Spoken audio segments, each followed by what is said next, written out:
자, 즐거운 라디오 6월 3일 오늘의 방송 시작하겠습니다. 영국에 이어서 독일마저 화웨이 장비를 배제하기로 결정했습니다. 영국이 스타트를 끊더니 유럽의 주요 국가들이 공통된 입장을 발표하면서 화웨이의 5G 굵기에는 제동이 걸리고 있는 상태인데요. 그 수혜를 삼성전자가 입지 않을까 업계에서는 기대하고 있습니다. 이게 정말 근거가 있는 내용인지 구체적으로 다뤄보겠습니다. 독일의 3대 이동통신사 중 하나인 우리나라로 치면 SKT, KT, LG U+의 위상을 가진 메이저 통신사죠. 텔레포니카는 5G 핵심 장비 중에 하나인 5G 코어망 장비에 대해서 기존의 화웨이로부터 공급받을 계획이었지만 이를 스웨덴의 에릭슨으로 변경할 예정이라고 밝혔습니다. 독일의 이 같은 조치는 미국과 영국이 보여주는 중국에 대한 강경한 입장을 이어받은 것으로 평가할 수가 있는데요. 지난달 22일 영국의 보리스 존슨 총리는 2023년까지 5G 이동통신 구축 사업에서 중국 화웨이를 완전히 배제하라는 지시를 내렸습니다. 앞서 지난 1월 영국은 미국이 중국 화웨이산 제품을 사용하지 말라는 압박이 있었을 때 화웨이 제품을 핵심 부분에서는 완전히 배제하되 비핵심 부분에서는 35% 선에서 사용을 허용하기로 결정했었는데요. 이번에는 각종 인프라 구축 사업에 중국의 관여 정도를 제로 수준으로 축소할 계획인 것입니다. 즉 부분적 허용에서 완전히 화웨이산 장비를 배제하는 쪽으로 선회한 것이라고 볼 수가 있겠죠. 또한 영국은 대대적으로 중국을 배척할 모습인데요. 이와 같은 5G 통신 장비뿐만 아니라 주요 의약품을 비롯한 전략 물자들에 대해서도 중국의 의존도를 낮출 계획임을 천명했습니다. 프로젝트 디펜드라고 명명하여 각 부처가 잠재적인 적대 국가들로부터 위협에 취약한 70개 핵심 분야에서 해외 의존도를 낮추겠다는 것입니다. 사실상 중국을 타겟으로 하는 조치라고 볼 수가 있겠죠. 뿐만 아니라 이번 홍콩 국가보안법 관련해서도 의견을 표현하였는데요. 홍콩의 국가보안법 개정을 강행할 경우 영국 이민법을 개정해서라도 최대 280만 명에 달하는 홍콩인들에게 영국 시민권을 부여하겠다는 것입니다. 현재 영국 정부는 홍콩 시민 30만 명에게 영국 해외 시민 BNO 여권을 발급한 상태인데요. 이 여권을 소지하면 준 영국인으로 간주가 되어 영국에 머물 수, 자유롭게 드나들 수 있다고 합니다. 이민법을 개정해서 이 BNO 여권의 소유자를 늘리겠다는 취지입니다. 이렇게 미국과 영국을 중심으로 한 중국에 대항하는 반화웨이 연합의 목소리는 점점 커지고 있으며 여기에 독일도 화웨이 배제에 동참한 것으로 평가할 수가 있습니다. 또 다른 주요 국가 캐나다 역시 비슷한 입장인데요. 화웨이의 5G 장비를 캐나다의 3대 이동통신사가 모두 배제하기로 결정했습니다. 캐나다의 통신사 벨은 에릭슨과 5G 장비 공급 계약을 맺었다고 발표했고 다른 메이저 통신사 텔러스 역시 에릭슨과 핀란드 기업 노키아를 장비 공급 업체로 최종 선정했다고 밝혔습니다. 이로써 캐나다는 자국 내 가장 큰 통신 업체들이 일제히 화웨이 패싱을 하고 유럽의 통신 장비 업체들의 손을 잡게 된 것이죠. 자, 현재 트럼프 대통령은 현재의 G7 체제에 한국과 호주, 인도, 러시아를 초청하여 새로운 G11 체제를 편성하거나 아니면 한국과 호주, 인도를 추가한 주요 10개국 연합을 추진 중에 있습니다. 중국에 대항하는 경제연합을 조성하겠다는 강력한 의지죠. 미국과 중국 중에 하나를 선택해라. 미국 편에 서라는 것입니다.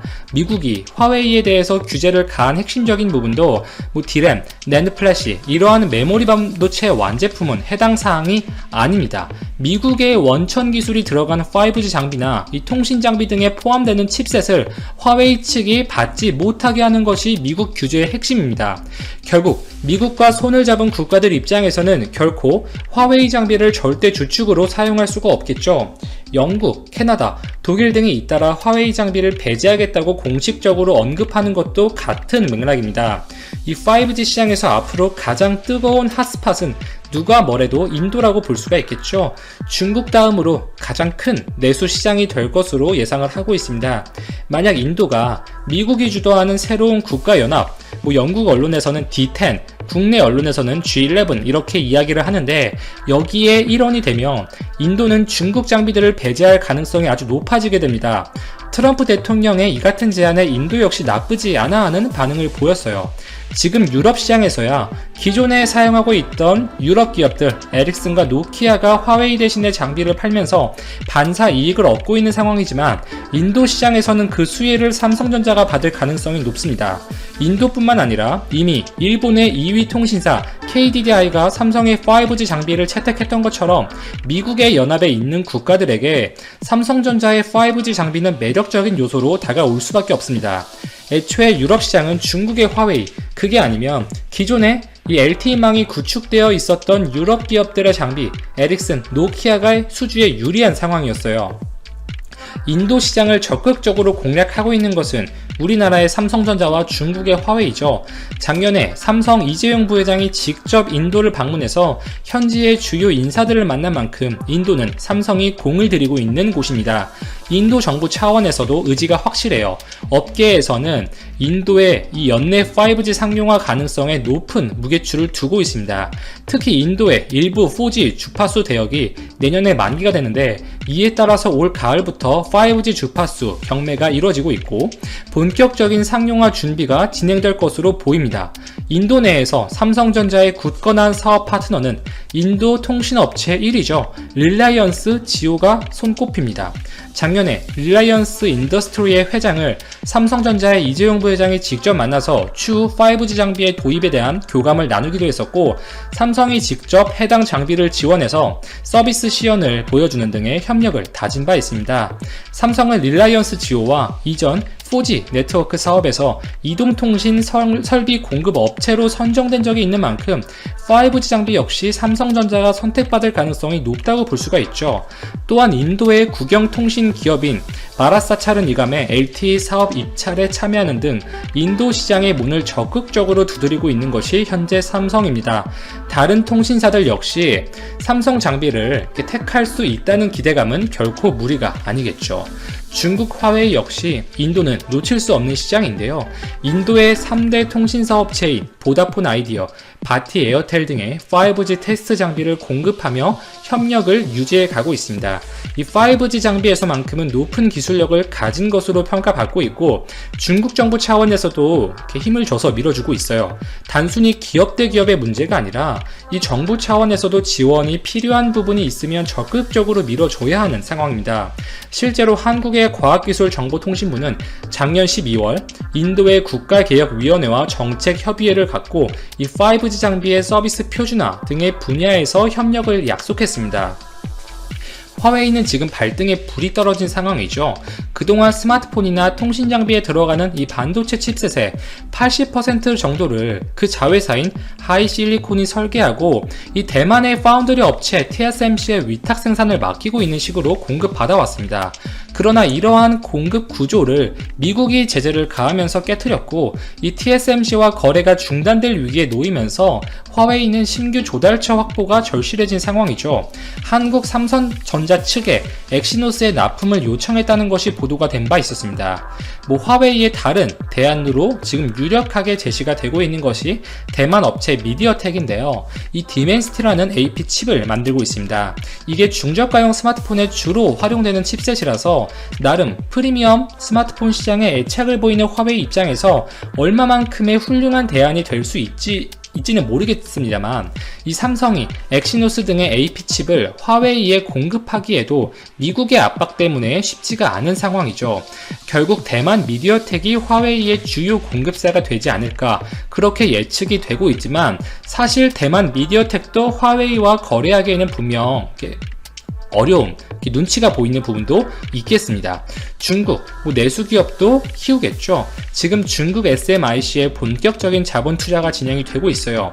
삼성과 TSMC와는 기술 격차가 상당하지만 중국이 그나마 키워볼 수 있는 유일한 파운드리 기업이라고 볼 수가 있죠. 신냉전이라고 불리는 미국과 중국의 상황, 이 연계된 많은 국가들, 그리고 속해 있는 많은 기업들은 지금 첨예하게 눈치를 보고 있습니다. 미국과 중국 중에 하나를 선택할 수밖에 없는 쪽으로 미 행정부가 압박을 하고 있어요. 한국을 G7 회담에 초청한 것 역시 미국 편에 서라 라는 일종의 압박이라고 볼 수가 있고, 같은 제안을 받은 국가 인도 역시 마찬가지입니다. 향후 이 5G 4차 산업의 패권을 잡는 것은 그 중요성 이로 말할 수가 없습니다. 미국 역시 이를 알고 있고요. 중국의 5G 시장 장악력이나 인공지능 관련 기술력은 무시할 수준이 아니고, 특히 이 5G 장비 시장에서 화웨이의 영향력은 무섭게 커져가고 있었어요. 올해 초만 하더라도 값싼 가격 경쟁력, 기술력을 바탕으로 화웨이가 유럽 시장에 적극적으로 진출하면서 많은 통신사들과 공급 계약을 따내는 분위기가 연출이 되었어요. 세계 점유율 1위를 굳건하게 유지할 기세였습니다. 4위, 이 세계 점유율 4위인 삼성전자 입장에서는 이 5G 통신 장비 시장에서 쉽지 않은 상황이 될 수밖에 없었습니다만, 이렇게 바이러스 사태가 게임 체인저 역할을 하게 되었고, 유럽의 주요 국가들이 화웨이 장비를 배제하기 시작했습니다. 당장 그 수혜를 유럽 기업들 에릭슨, 노키아가 누리고 있는 상황이지만, 인도가 미국의 손을 잡을 경우에는 삼성전자가 인도 시장에서 약진할 가능성이 높고, 이에 따라서 큰 반사이익을 누릴 것으로 조심스럽게 예상해 볼 수가 있겠습니다. 이상 즐거운 라디오였습니다. 오늘도 제 방송을 들어주셔서 진심으로 감사드리며 좋아요, 구독 한 번씩만 부탁드리겠습니다. 일본의 신종 코로나 바이러스 확진자가 9일 들어 사흘 만에 다시 100명 넘게 발병하고 18명이 추가로 사망했다. NHK와 지지통신 등은 각 지방자치단체와 후생노동성의 발표를 집계한 결과 9일 오후 11시 40분까지 도쿄도에서 36명, 오사카부 16명을 포함해 전국에서 104명이 신규 감염에 누계 환자가 16,489명에 달했다고 보도했다. 확진자가 가장 많은 도쿄도는 추가 확진자가 7일 연속 100명을 하회하면서 감소세를 보였지만 총 감염자는 4,846명으로 늘어났다. 일본 내 코로나19 환자는 전세계 편으로 중국에서 귀국한 다음 감염이 확인된 14명과 공항 검역 과정에서 확진자로 드러난 사람을 포함해 15,777명에 이르렀다. 여기에 집단 발병으로 요코하마항에 격리 정박했던 대형 유람선 다이아몬드 프린세스호에 탔던 승객과 승조원 환자 712명을 합치면 총 확진자는 26,489명이 됐다. 또한 일본 국내 감염자 가운데 도쿄에서만 9명 등 전국에서 18명이 하루 사이 숨지면서 사망자가 606명으로 600명을 넘었다. 크루즈선 승선 사망자 13명을 더하면 총 619명이 지금까지 목숨을 잃었다. 일본에서 코로나19에 감염한 일본인과 중국인 여행객, 귀국 환자 등 15,777명의 분포를 보면 도쿄도가 4,846명으로 전체의 30% 이상을 차지했다. 한편 일본 국민 MC로 불리는 방송인 오구라 토모아키가 신종 코로나 바이러스 감염증 방역 대책을 언급하며 한국에 도움을 청할 것을 제안하자 일부 보수 우파 네티즌이 공분하고 있다. 비난이 폭주한 오구라의 발언은 6일 후지 TV 간판 프로그램 도쿠다네에서 나왔다. 진행자인 오구라는 이날 코로나19 확진자가 급감한 한국은 오늘부터 사회적 거리두기를 해제하는 조치를 발표했다며 코로나19에 대응하는 한일 양국 정부의 차이를 분석했다. 이어 방송에는 점차 일상생활에 활기를 띤 한국의 모습이 그려졌다. 10만 명 당 유전자 증폭 검사 수를 비교했을 때 일본은 118건인데 반해 한국은 1198건을 기록하고 있다며 K방역의 화제성을 조명하기도 했다. 감염 경로를 알 수 없는 깜깜이 환자가 한국은 전체 확진자의 약 6%뿐이지만 일본은 도쿄에만 72%에 달한다는 설명도 덧붙였다. 이 같은 상황을 전한 오구라는 한국이 일본 확산을 억제하기 위해 협력할 수 있다고 말한 보도가 있었다며 말문을 열었다. 지난 1일 우리 외교부가 일본 정부에 대한 정부 차원의 방역 물품 지원은 다진하거나 요청받은 바 없다면서도 일본은 우리의 가까운 이웃으로 코로나19 대응 등 필요한 분야에서 협력해 나가고자 한다고 밝힌 것 언급한 것으로 보인다. 그러면서 지금 한일 관계는 아주 나쁘지만 이번이 좋은 계기가 될 수 있다며 일본이 한국에 고개 숙이고 코로나19 대책을 배워야 한다고 강조했다. 방송이 끝나자 오구라의 발언은 기사화돼 쏟아졌고 온라인 커뮤니티와 SNS를 중심으로 확산됐다. 그러자 일부 우익 네티즌들은 분노했다. 그중 몇몇 네티즌은 두 나라 사이에 얽힌 역사적 갈등을 꺼내며 비난했다. 이들은 오구라는 한국 정부의 무서움을 인식하지 못하는 것 같다며 합의 후에도 위안부 동상을 설치한 것, 비정상적인 반일 교육을 아이들에게 강제한 것 등 우리가 고개를 숙이기 전 한국이 먼저 사과하라고 주장했다. 또 다른 일부는 오구라에 대한 인신공격성 발언을 내뱉기도 했다. 한 네티즌은 요즘 오구라가 방송하는 걸 보면 발언도 이상하고 생각하는 게 비정상적이라며 이제 거의 마지막이 아닐까 싶다는 댓글을 썼다. 또 세세한 것을 따져보면 한국은 일본보다 뒤처져 있다는 근거 없는 말과 함께 방송에서 공개 발언을 하려면 조금 더 배우고 오라고 지적했다. 비대면 피자, 염분 조절 컵 일본의 코로나 대응법.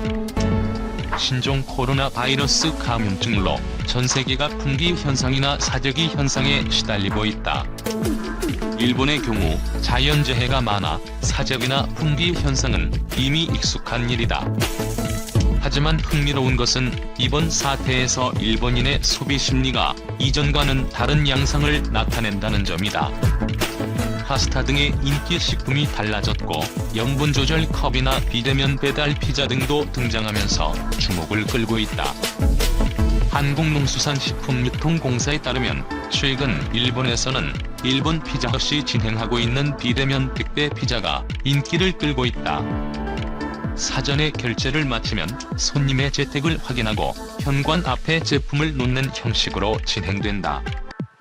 택배원과 주문 고객은 인터폰을 통해 대화하고 대면은 하지 않는다. 소비자로부터 안심감이 들어 정말 좋다.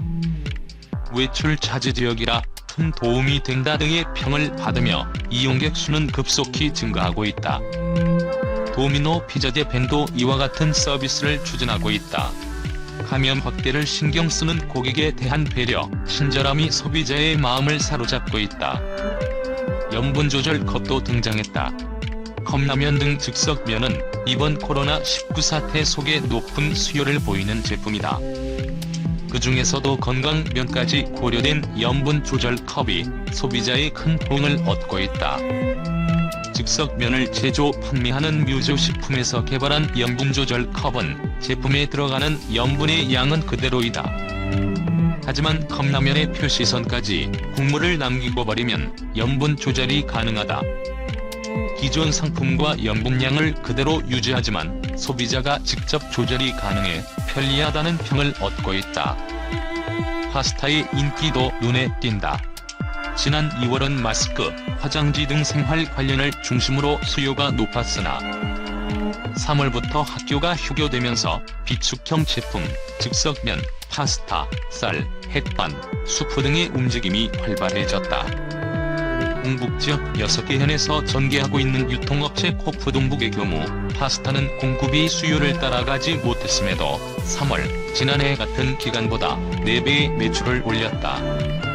동일본 지진 당시에는 파스타에 별다른 움직임이 없었으나 이번 코로나 사태에서는 아이들이 집에 머무르는 시간이 길어지면서 집밥 외에 새로운 파스타의 수요가 높아진 것으로 보인다.